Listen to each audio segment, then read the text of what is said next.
Well, you know, chapter 4. Okay.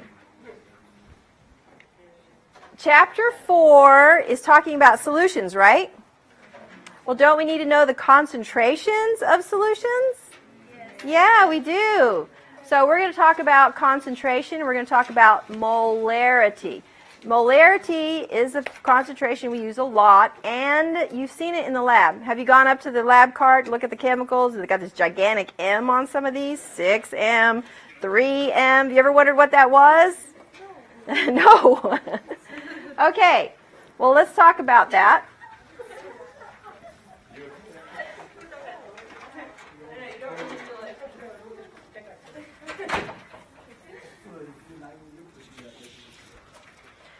All right, so molarity is abbreviated with a capital M. Okay, capital M is molarity. And that is M-O-L-A-R-I-T-Y, molarity. And how is it defined? As number of moles over liters of solution. There you go. Okay, so it's moles over liters. So mole liter. Mole liter, molarity. Kind of sounds like it, right? Okay, so molarity is defined as moles over liters of solution. So if I gave you two of these, could you solve for any of the missing one? Yeah, you guys remember how to rearrange that? Do you remember your little cheat sheet triangle? You can use that. Put M on the bottom and then put moles on top and liters over there. So if you want moles, what do I have to do to find moles? If I want moles, what do I have to do? Multiply what? Molarity and liters, right? Okay, got to remember that. If I want moles, what am I doing? Multiplying what? Molarity times liters. So molarity times liters gives us what? Moles. Okay, one more time. Molarity times liters gives us moles. Okay, molarity times liters. Molarity times liters gives us moles. If I want molarity, I say moles divided by liters. If I want liters, I say moles divided by molarity, okay? All right, so this problem, how many moles of NaCl are there in a 10 liters of a 0.95 molar solution? Hey, there we go. I got molarity and I got liters, right? Can I find moles? Yes, what do I have to do? Multiply them together. Oh, man, that's so easy. So you just multiply those together, and I get 9.5 moles. Yay, got that. Awesome. Well, now let's take a look at the next problem. You know, we could start combining those conversion factors. Yeah, coming back to that. Okay, so let's take a look at this one. How many grams of ethylene glycol are present in 500 milliliters of a 2.5 molar solution? So what am I looking for? Yeah, oh, right. I'm looking for grams, right? But do I have grams with molarity? No. Oh, how am I going to get grams from moles? Molar mass, right? Yay! Oh, but notice that this has to be what? Milliliters or liters? Oh, is that liters? Oh, it's milliliters. So do we remember our dimensional analysis and metric conversions? Yes, of course we do. So now we start to combine and mix and match all those things that we're talking about, right? Okay, so see if you can work on that problem. Tell me how many grams of ethylene glycol. I'll go ahead and give you the molar mass of ethylene glycol. That's going to be 62. We'll use 62. Okay, so we'll use 62.0 grams per mole. Let's use that for our molar mass of ethylene glycol.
Yeah, you always have to cancel out the units. You're right. Milliliters on top, so what goes on the bottom? Milliliters. You don't have a choice. You're trying to, what are you trying to convert to? Liters? So put that on top. Right? What you want is always on top, right? Always. So go ahead and do the math there. Do you remember what your metric is?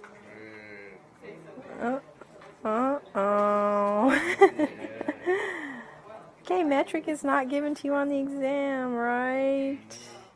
So you're going to remember that it's 1 liter is 1,000 milliliters.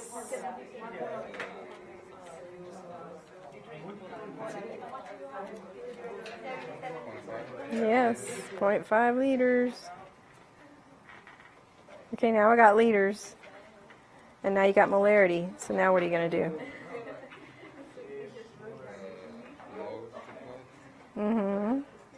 And you get moles, right? Okay, so write the next step. Moles equals. I like your PowerPoints. Good.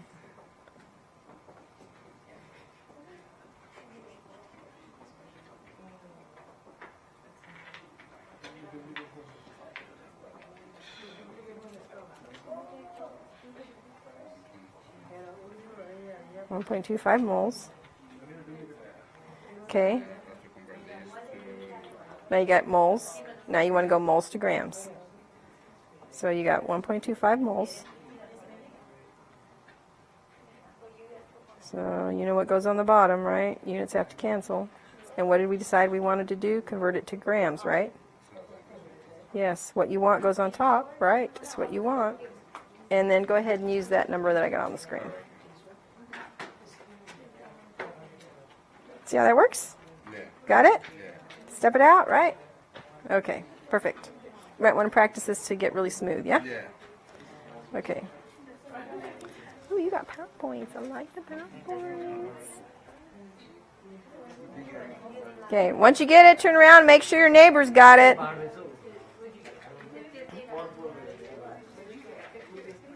Francesca, how's it going? Okay, so this has to be liters. Yeah, 0.500, yeah. So that's got to be liters, not milliliters. It's molarity times liters, right? So make that be liters. So it's 0.500 liters. Right? Because it has to be liters, right? So we said molarity times liters. There you go, molarity times liters. That gives you moles. Right, now you know how to go from moles to grams, right? You can use the 62 grams per mole. Easy, yeah? Okay, did you explain to everybody else around you? Got that, right? Looking good? Okay. Did you get it? Yeah, got it? Okay. Ooh, I'm liking the PowerPoints. Awesome. Okay, so I'm happy to see we got PowerPoints. Writing on them. Yay! All right, how are we doing? So what did we get for our answer? 77.5. Woo! Did we get it? All right. Okay, so we all got it? Okay.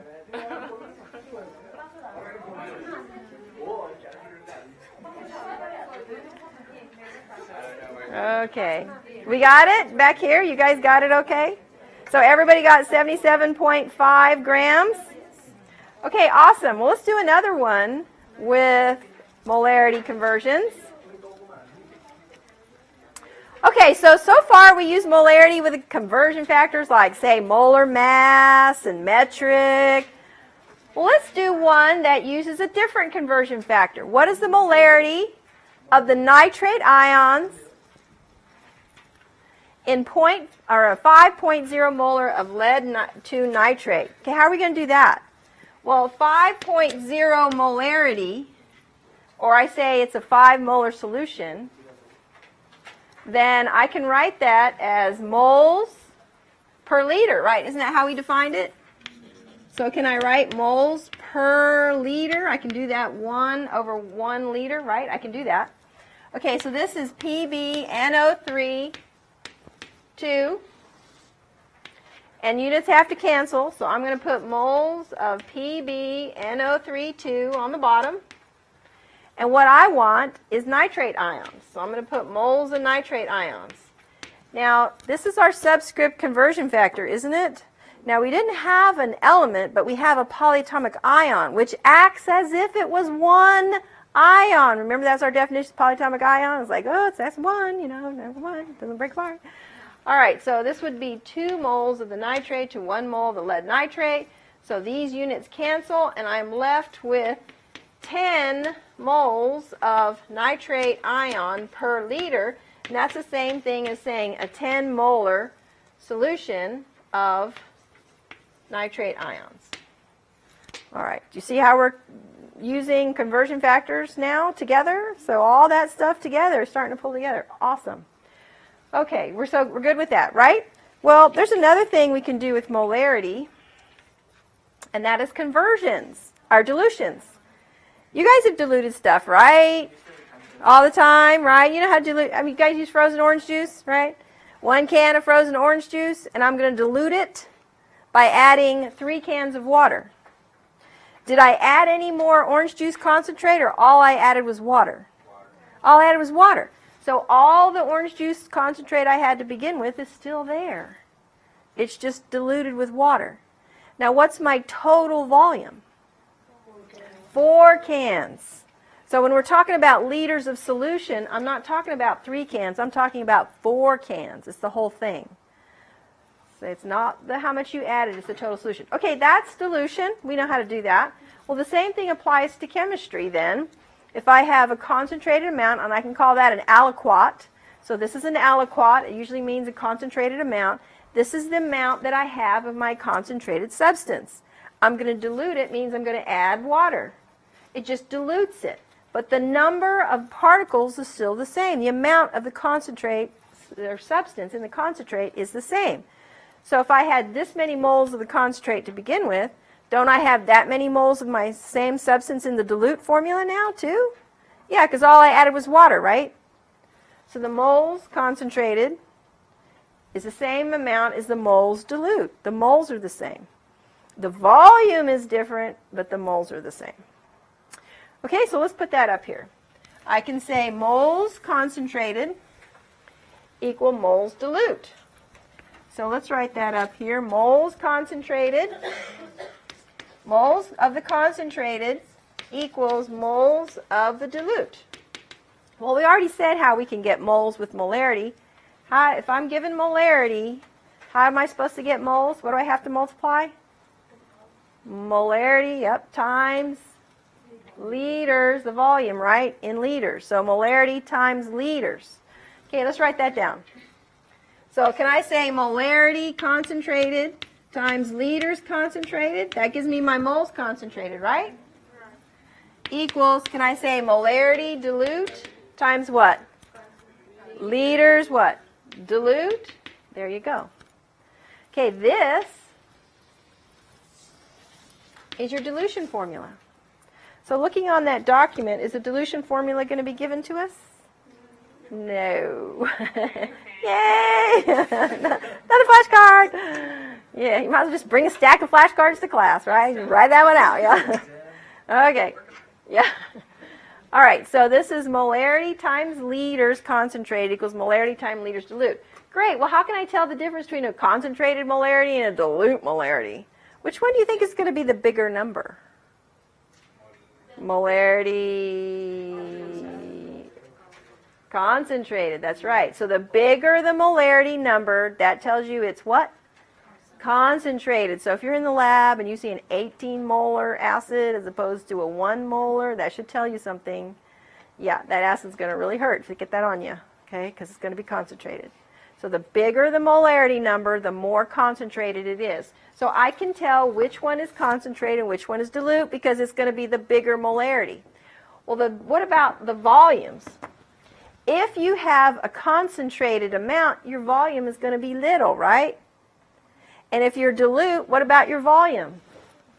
It's big. So the bigger volume means dilute. Does that make sense? But the bigger molarity means concentration. Okay.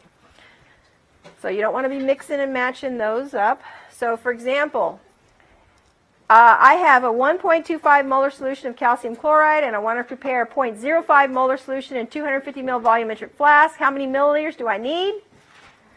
Let's look at the two molarities. I got 0.125 and I got 0.0500. Which one is the 0.125? Is that concentrate or dilute? Okay, so 0.125 is here. Now, the volume that goes with that says how many mils. So I don't know the volume. Equals molarity dilute 0.0500 times that volume, which is it's 250 milliliters, but we said liters. You went 0.25? Okay, another little shortcut here. In the dilution formula, when you divide these out, units will cancel, so it's okay to use milliliters in the dilution formula, but that's like the only time you could do that. If that's too confusing to remember, then go ahead and convert everything to liters and you'll be good to go. Okay, so just do it that way if you want to. All right, so when we do that, we end up with what? Okay, 0.1 liter. But is that what the problem wants, is 0.1 liter? No, So it's going to be 100 mLs. Perfect. Okay, that would be your answer, is 100 milliliters. All right, does that make sense? Okay, so you're going to be able to work with dilution and the dilution formula? Yeah, okay, well, we remember that molarity times liters is moles. Well, you know what else we can do with solution stuff? We can do stoichiometry with it. Yay, back to that. Oh boy, yeah, you remember how that goes? Yes, you remember our hourglass? Yeah, wide at the top, right? And then it gets narrow. Why does it get narrow? Mole to mole ratio. And then it gets back wide. Why does it go back wide again? Lots of different units, right? Might be grams. Might be molarity. Might be liters. Now we got other units to come back out to. All right, so if we're doing our stoichiometry, so let's put our hourglass up here. Okay, now it's wide at the top because we can start with a lot of different units. We had grams before. Well, now I can have molarity times liters. If I have molarity in liters, can I get what? What's the first thing you're supposed to convert everything to? What? Moles. All right, so this is moles of my given. And you know how to get molarity times liters to moles, right? Yeah, we know how to do that. We know how to go from grams to moles, right? Yeah, what is that? Molar mass? Okay, so then we do the mole to mole ratio. Right here is the mole to mole ratio. Mole to mole ratio. And this comes out to be moles of what you want. Now, if you have moles of what you want, maybe I want to convert that to grams. That's fine. But what if I want to convert that to molarity? You have moles and you have molarity. Can you get, if you have moles and you want molarity, can you do that? Yeah, you have to use liters right here, don't you? All right, well, what if I want it in liters? Then I have to use molarity. Now, in these kinds of problems, you can be given two molarities. Maybe you're given this molarity and that molarity. Be careful not to mix them up. One molarity goes with the given. The other molarity goes with what you want. Careful, don't mix them up. Or maybe you have liters given to you because you're trying to figure out moles, but you're also given liters so you can figure out molarity of what you want. Again, two volumes. Don't mix them up. Okay, keep this liter with the given, keep that liter with what you want. And that's going to be stoichiometry. Yay, same thing, right? 1, 2, 3, 1, 2, 3, same thing. We're just adding one little bit, what's a little molarity in there, right? Okay, make sense? Okay, awesome. Well, this would be a good time to take a break. Whew, clear our mind, come back ready to do stoichiometry. Yes, oh boy, that's going to be fun. All right, let's come back at the break. We'll come back at 1 and we'll keep working it.